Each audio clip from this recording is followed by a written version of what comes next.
नंतर तुमच्या सदस्य हा चालेल या नाही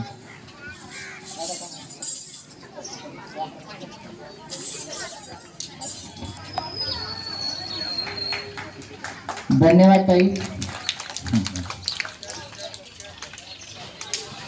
शारदा ताई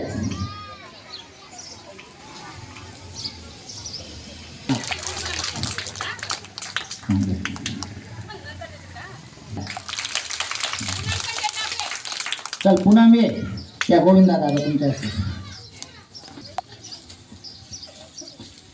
दादांसाठी जोरदार टाळ्या झाल्या पाहिजे. आपल्या शाळेच्या सर्वांगीण विकासासाठी ते त्यांचा शब्द पाळत आहेत. त्यांनी असं आपल्याला आश्वासन केले की येत्या वर्षामध्ये नंदुरबार जिल्ह्यात आपली सर्व सुंदर शाळा आणि चांगली शाळा असेल. गुणवत्तेत आपण अव्वल क्रमांकात आहोत पण सुविधांसाठीही. आणि आता दादा तुम्ही अधिकृत आमचे शालेय व्यवस्थापन सुरक्षा समितीचे अध्यक्ष रीनाताईच आहेत. त्यामुळे तुमची जबाबदारी वाढलेली. ग्रामपंचायतीने आपल्याला ड्रेस दिलेला आहे.